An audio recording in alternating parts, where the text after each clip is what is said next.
Trouble sleep, young God, they wake up.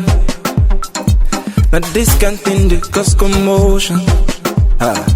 This rhythm got me feeling good, and this feeling got me in the mood.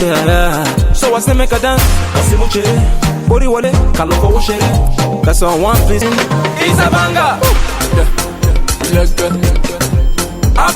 Hey guys, welcome back to my channel. So in case you're new here, I'm that original Nigerian chick. I make lifestyle straight talking videos and pretty much anything that interests me, including food recipes, reviews, hauls and crime stories. So I'm bringing you a crime story today, and this time this crime story is from Nigeria. So I'll be telling you about this story while I do my makeup. Now I'm not a makeup artist, you know, I'm just an ordinary makeup enthusiast. So guys, this particular story is from Nigeria, and it's about a boy or a man, a 40-year-old man named Gracious David West. Now David West is from Rivers State. I actually grew up in Port Harcourt, Rivers State, where some of these killings happened. And where these killings happened, these places are dangerously close to actually where I live in Port Harcourt. As at September, I think between May 2019 to September 2019, girls were turning up dead here and there. Some of them, the bodies were found on the street. Some of them, most of them were found in hotels, very, very cheap hotels. So the community became worried. There was even a protest called Stop Femicide in Port Harcourt. Here is a picture of, you know, women protesting at that time. The killings were just too much. A lot of girls, especially prostitutes. But what makes this a little more sad is that these prostitutes, or these people that wound up dead, weren't looked for. That is why it's so sad.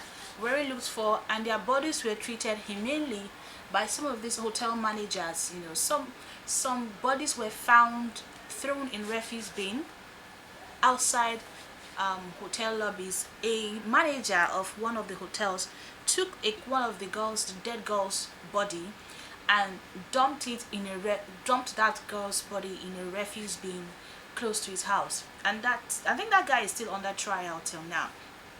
But let's talk about Gracious David West. Now Gracious David West is a 40-year-old man. He was born in Buguma. Buguma is an oil producing region here in Rivers State. A lot of workers who work there are people who drill oil and who work with oil products.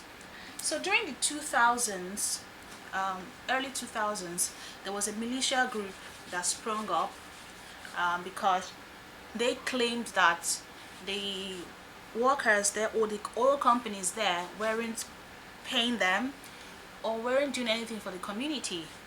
And the oil which was produced there was being used by the whole country, whereas they have very poor education system, no roads, and the crude oil was actually destroying their livelihood, which was mainly fishing. Now David West was or is from that community because he's still alive, although he has been sentenced. He's also from a polygamous home, and his father was a fisherman, fishing family. He came from a fishing family.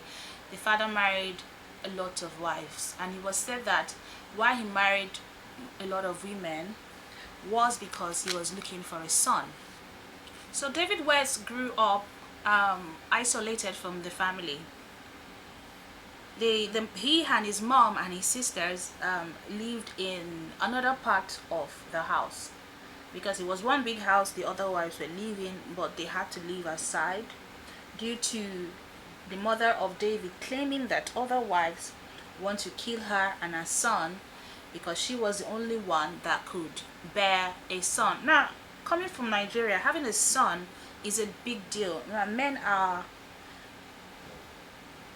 thought to be the most important children in the Nigerian society, because a man can actually carry the family name and, you know, make the family name known forever and ever, while women are to be married off to, you know, bear children just like that. But men are the most important reverend children. So if you're a wife here in Nigeria and you don't have a male child, then it's said that you're not, it's noise, then it's said that you're not married, or you're not a complete woman. So yeah, because of that, she was given a separate house. Now, because of the polygamous home and there was no love, no peace, David West had to find succor in the presence or in the group of these militias. He learned how to take up arms there. He learned a lot of skills, how to strangle people. He learned just how to kill. He was a killing machine. So after some time, when the government has, kind of settled these militia people, met their demands, all the piracy in the freshwater kind of stopped. Most of it anyway stopped. So a lot of them they were granted amnesty. So a lot of them had to then move to big cities to look for jobs, or to use the money given to them by the government, because a lot of them came out, surrendered their weapons, and the government granted them pardon and actually gave them some money. So a lot of them now came to the city, established business, and so did David West. So he established a business here. Now the nature of his business is not known, but apparently he was doing good, because he had cars, like 2-3 cars, in which he used to carry his victims, and he also had the money to pay for hotels, not expensive ones. He strategically chose cheaper hotels, because these hotels did not have CC cameras to perpetrate his crimes. He chose these hotels. He chose run-down hotels in the city, because he can easily get away with it. So most of the time, these sleazy hotels are not fulfilling, government requirements to open a hotel. So it's very, very difficult for them to report a crime, because if the government comes to find out that they have not met some, cleanliness guidelines or some property ownership guidelines, the hotels are going to be closed up. So they are very, very careful to avoid any scandal, and David West knew that. So that was why he carried out this crime in these kinds of hotels. So let's talk about the killings. Now, the first victim, nothing is really known about the first victim. It was the first victim that her body was dumped into a refuse bin close to the hotel manager at that time. Now, which hotel, I don't know, but her name was Maureen Ewuru. Now, the second victim, she was a girl he met on Facebook and invited her from Lagos to Port Harcourt, where he promised her to help celebrate her birthday, because it was her birthday at that time. So she came into town. He booked her into the hotel, bought her drinks, just pampered her. And so at night, when they finished doing the deed, he waited for her to sleep. Afterwards, he proceeded to strangling her. He strangled her with the bed sheets in the room, stuffed her mouth with some of the sheets he tore out, tied her hands and her legs together, raped her, and actually beat her to death on the head with a bottle of drinks they had. He turned on the TV high, so people were not going to hear him killing the girl, and that was how he killed the girl. Now, a little is known of what happened to the body of the girl, but now it was 2, and it was now on the news that 2 girls have been killed in a hotel, and they have the same way they had died. They were raped, they were gagged, they were tied, their hands and their legs were tied, and they were actually beaten to death, just the same pattern. So the police then became aware, and they started going to a lot of these lazy hotels and shutting them down. Now, the ones that could meet up certain guidelines, the police put in CCTV camera and asked them to report any incidents that they find, or anything that is suspicious. So he has been doing this and doing this and doing this. Then it's his night victim that got him into trouble. Now, one fateful evening, he stalked a hooker as normal as he does. Now, this hooker, Antonia Ibe, that's the name of the hooker. So he stalked her and he, took her to the hotel, offered to pay her money for sex. So after they had done the deed, he proceeded to killing her. The same pattern he uses. He gagged her, tied her legs, her hands, everything. So he took her ATM cards, he took her phone, and he left the hotel. Now, unbeknownst to him, this particular hotel was one of the hotel that was boggled by the police. They had put in CCTV camera, they had put their staff at alert in case anything happens. So when he left the room, one of the, of course, housekeeping came in and found the body, and they checked the CCTV camera and saw that he was the one who checked into the room, and he got out without the lady he came in with. So they quickly alerted the police and sent the CCTV camera footage to the police. Now the police started searching for him. His face was plastered on social media. His face was plastered on the local news. I was aware at the time they were looking for him.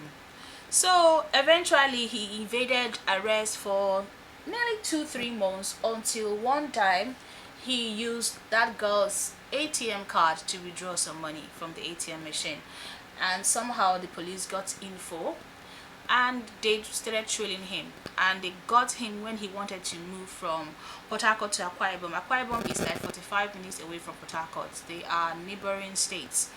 Okay, so they got him and they put him in the prison, and were trying to interrogate him to ask him, what about Antonia? What happened to her? How come she ended up dead? So after much, he denied everything. So one fateful day, a man, he said his name should not be named, so we really don't know who he is, but he is part of a church. Now David goes to a church called the Lord's Chosen Church, and that church is in another part of Port Harcourt. It's called Obibo. So apparently he befriended David. Now during the friendship, they both of them found out that they were a part of the militia group, but another region.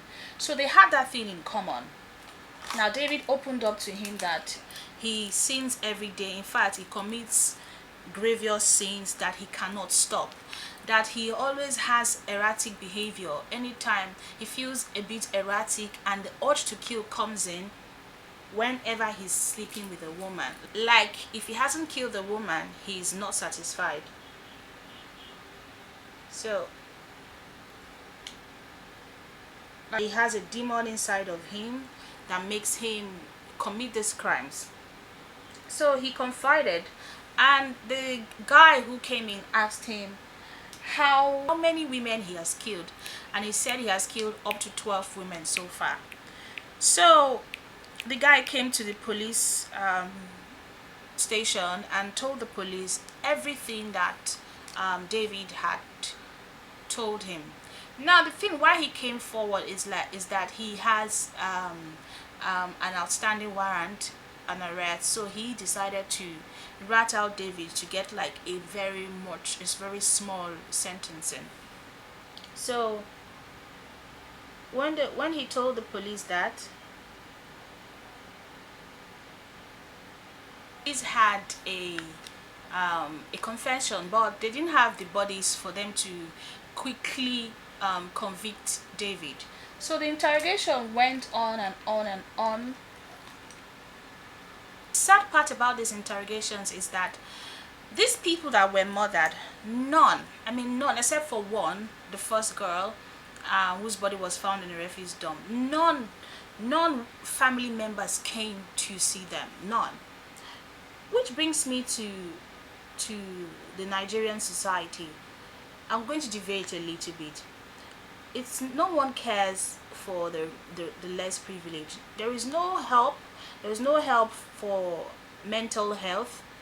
You know, there is no laws about prostitution. Yes, it's illegal, but of course people are going to do what they have to do for them to survive. What are the um what are the laws put in place to protect life? Because it's claimed that all lives are the property of the government. It doesn't matter whether they are prostitutes or not, whether they are breaking any law or not.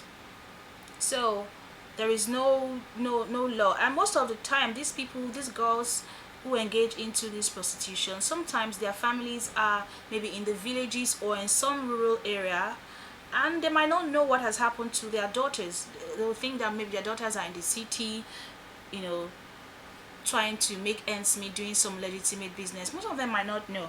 So a lot of these girls, none of the family members came around to say, okay, I'm looking for my daughter, or this is what has happened. None came, which was quite sad. So that was why it took them so long for them to prosecute him.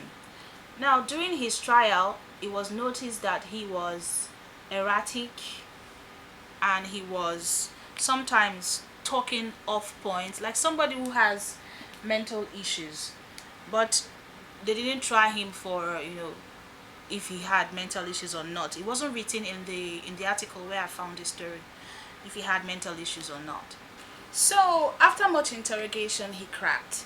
He now confessed to killing a total of 12 women, and he told them that he just killed them for no reason, that he wasn't doing any rituals with these women, that he killed them because he doesn't know when he kills these women, that something just comes upon him, and after having sex with these women he kills them. And they say, okay, even if you kill them, why did you take their belongings? Because he ends up taking their ATM cards and, you know, things that belongs to these women. Why do you do that? It was like he does that to keep them as souvenir for the women he has killed. So after everything, David West was tried by lawyer Adolphus Enibili. Now Enibili is a very good lawyer, so he tried him and he was found guilty. And in October 2020, he was sentenced to death by hanging. Now David is still awaiting his, you know, death sentence. Like, he's still awaiting to be hanged. He's still in the prison in death row. He's still in the prison in death row, awaiting to be hung.